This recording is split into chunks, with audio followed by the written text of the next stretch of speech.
Hi, welcome back. Today we will continue with our reading of my novel Bug Guy, a book that takes Kafka's The Metamorphosis and adds a twist of having him deal with modern-day issues, like becoming an internet celebrity. Chapter 3, A Bug and Pony Show. Brian and I arrived in New York City the next day, and the town car delivered us to a fancy hotel where I got to rest up after the long trip. But even before I could kick off my 6 shoes to lie on the bed, Brian walked into my room without knocking.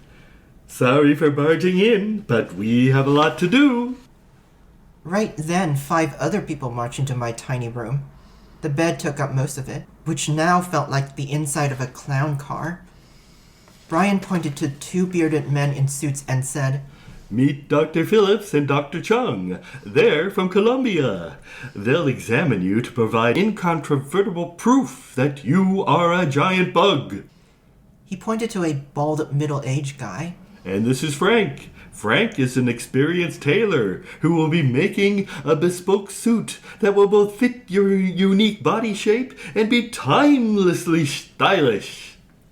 A young lady with a messy hairdo then introduced herself. I'm Alex, your makeup artist. I'll be giving you a makeover. You'll look fabulous. Why did I need a makeup artist? I never used anything on my face other than a razor my entire life. As if reading my mind, Brian said, Let me remind you that you will be going on national television. The bar is high.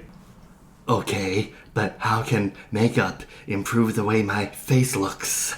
It's not like a bit of blush will make me look better. Oh, I do special makeup, Alex said. You know, those actors who play aliens in movies and television shows? That's me. I'm the go-go girl for aliens. I glue all kinds of weird stuff on their faces to turn them into Klingons or whatever. I can glue special prosthetics on your mandibles and make them less sharp and more friendly. Okay, I said, feeling beaten down. Finally, Brian pointed to the freckle-faced young woman, cute as a button, with oversized triangular glasses. This is Mary, your social media manager. You'll be off the hook in demand after I get through with you, Mary said. Brian then excused himself, vaguely saying he had errands to run. But you're in good hands, Greg. Your team all are experts, the best of the best. The crew started in on me right away, each of them simultaneously performing their own tasks. The doctors probed me with their instruments, looking down my throat with a flashlight, scraping the sides of my cheeks for a DNA sample, and trying to put a cuff around my arm to measure my blood pressure. Alex, the makeup artist, snapped photos of me, slathering my face with alginate to make molds she used to make prosthetics. Frank took measurements of each part of my body, lifting my wing case to understand the degree of movement he had to accommodate while making my suit. It was overwhelming. I felt like a race car at a pit stop. While all this chaos was going on, Mary, in all her youthful enthusiasm, was talking a mile a minute. First of all, let me tell you how thrilled I am to work with you. You have no idea what it means to me. You have such a unique story. You have the potential to be such a big celebrity, a huge celebrity, with the right publicity, of course. I'm very flattered, but in reality I'm just an ordinary guy who made a stupid video. You know, an ordinary guy who makes stupid videos is really popular nowadays. You must be crazy like a fox. Right then, Dr. Chung put a stethoscope on my chest and said, Breathe in deeply.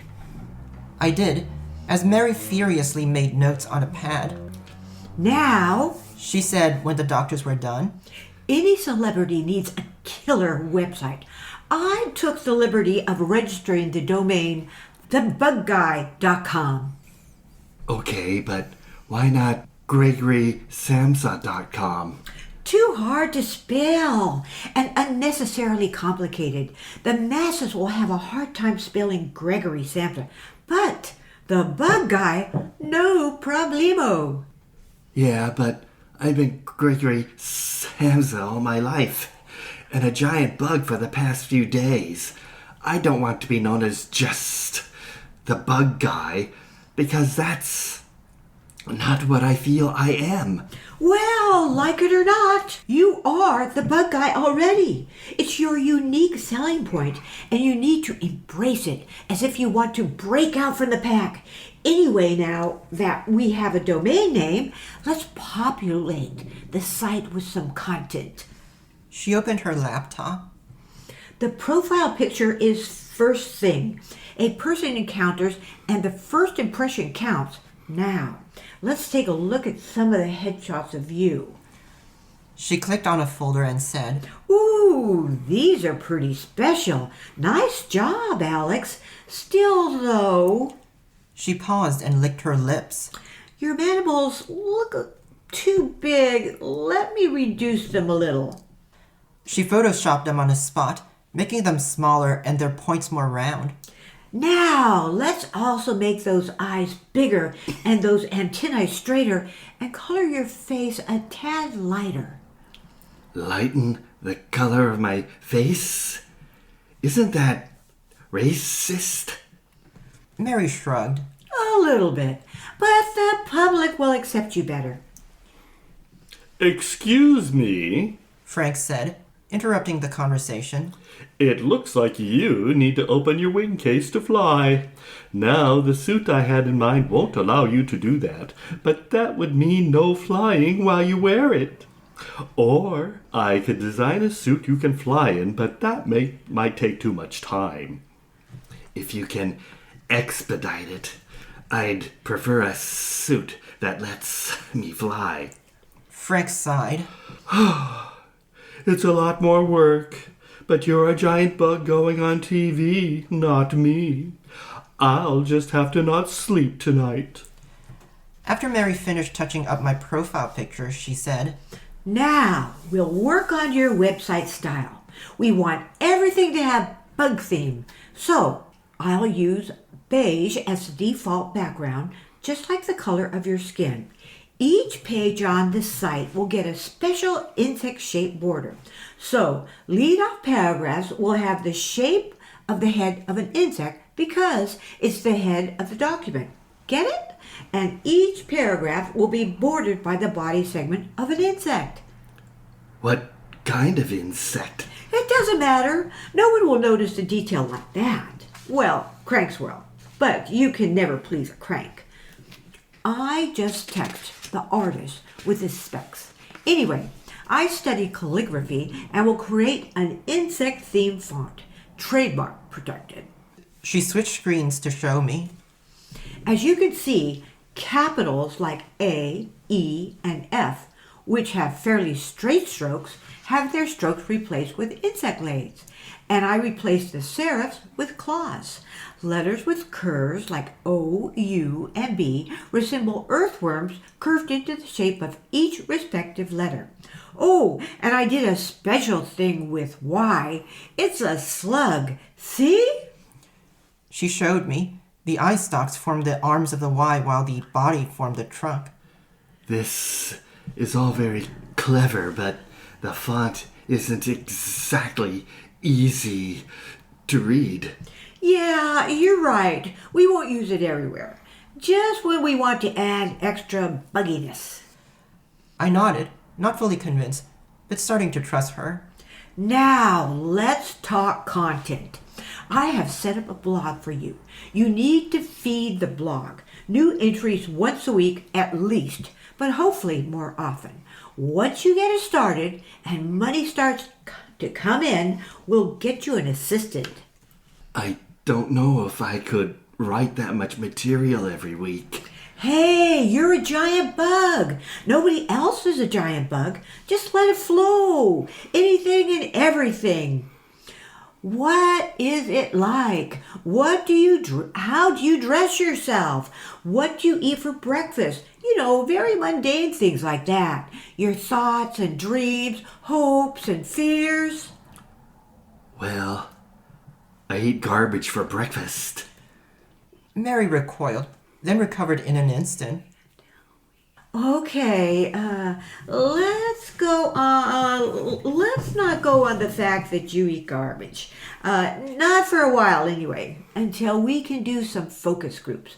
Talk about, I don't know, your hobbies. Do you play any video games? No, I don't play any video games. As for hobbies, the only thing I'm really into is playing the guitar. Mary's face lit up. That's perfect! Who would want to see a cockroach playing the guitar? That's something one hasn't seen before. I sighed. I'm a beetle, not a cockroach. Oh, sorry about that. Point taken. That's fine. The guitar. Only I have no idea how I can do it without fingers. Having 6 legs is great for some things, but figuring out how to hold the guitar, press the strings, it would be like relearning how to play from scratch. That would be amazing. Documenting your journey. Like rehab. But for now, do you have any recordings of when you used to play? Definitely. A bunch of them. In fact, I used to be part of a rock band, and there are many videos of our concerts. Mary pumped the air with her fist. Yes, that's fascinating. I never met someone who was in a rock band. What was it like to live such a glamorous lifestyle and to be constantly mobbed by fans? Unfortunately, we weren't successful, so I never got to live that fabulous rock star lifestyle. I think our only real fans were our mothers, which was really embarrassing. Well, the fact that you failed doesn't really matter. The story of a giant bug who used to be a rocker is more than enough for our purposes. Okay, I'll find those videos. They're in cloud storage, so I can fetch them this evening. Excellent! Looks like we'll have some material to spare. Now, no celebrity website is complete without an online store. Merch is essential. A friend of mine is already designing t-shirts and coffee mugs. Here are some samples. It's still in progress. She opened up her suitcase and pulled out a t-shirt. This one simply has your face on it, but we also have other ones in works with some fresh sayings. She pulled out another one. It read, "Computer Bug," under the drawing of me sitting in front of a laptop with the appropriate caption underneath. That is some grade A dad humor. Okay, how about this? She pulled out the next t-shirt with a picture of me wearing a broad brim hat, a big bushy beard, and a black coat, and the caption reading, "Amish Buggy." Yeah, that's more like it. There were a few more. One had a graphic of me wearing rabbit ears and the caption, "Bugs Bunny." That's cute, but won't Warner Brothers sue us? Probably not. I think it qualifies as fit or use or parody or something. She was almost done with her show and tell. There was a drawing of a car with a hood shaped like my head and 6 legs sticking out from the side, and the caption, "Volkswagen Beetle." Then the last t-shirt had the same drawing, but with a different caption, "Gregory Samsa." We also decided to make a plushie based on you. Mary reached into her suitcase again, like it was a magician's hat, and pulled out a brown half-foot-tall plushie decorated with my likeness. Sort of. She handed it to me, and I stared into its uncanny eyes and pondered the caricature of myself I had become. Press its belly. It's also a talking doll. Unfortunately, plushies are harder to make than t-shirts, so it may take a few months before we can list them. I pressed the belly, and the plushie said, in my own drunken voice, You see this middle finger? It would be a middle finger if I had a middle finger. I was slightly disturbed and pressed again. I'm not a fake. You're a fake. The doll said, in the same drunken voice. I stumble from the shock of hearing my own voice coming from a doll. Are all the phrases from that awful video that went viral? Yeah, pretty much. Well, I'm not sure I'm okay with this. I don't want myself to be shown to the public in the worst light possible. Yeah, I get it. But catchphrases sell, and, like it or not, those are your catchphrases.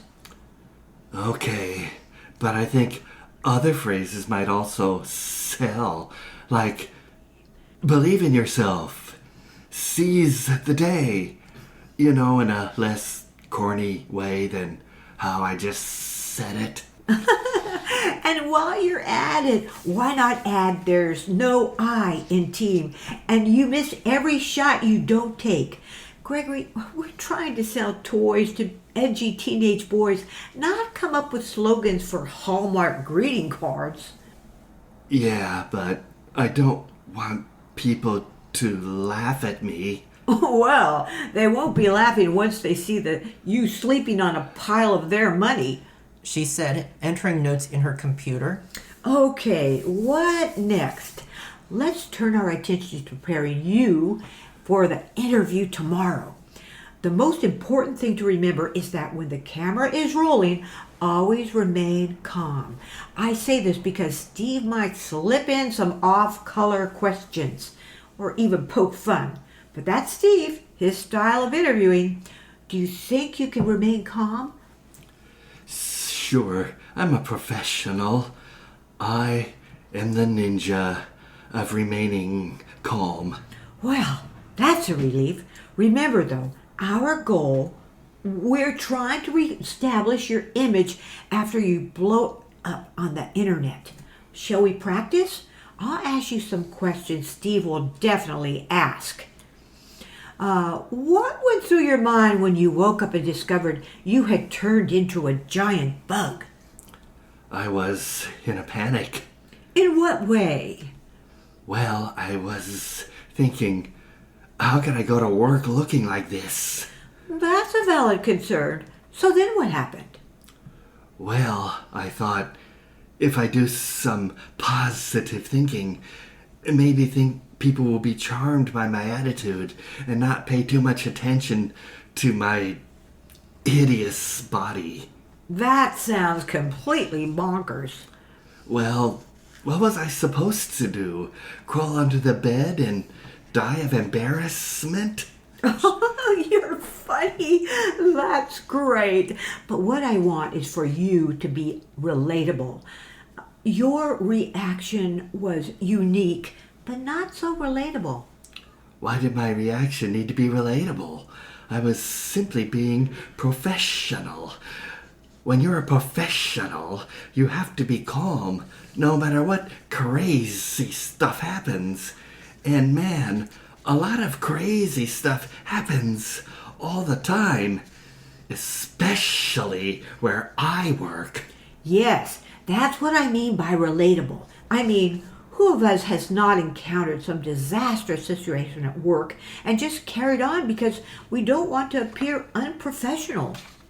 We seemed to be getting somewhere finally, but just then the doctors interrupted us and told me they need to take me to the hospital for a battery of tests, including X-ray, ultrasound, MRI, EKG, ECG, blood sample, stool sample, urine sample, hair sample. It was exhausting. They even ran me on a treadmill to test my oxygen intake during exertion. It felt like I was a lab rat the whole time, a one-of-a-kind oddity they needed to wring dry with every bit of scientific data there is.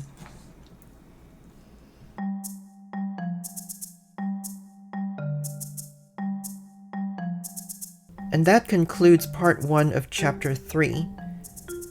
I thank Dave Strom and Edie Matthews for reading along with me. If you want to read this novel, I have provided a link below to where you can purchase it. That's it for today. Please join me next time for more Bug Guy.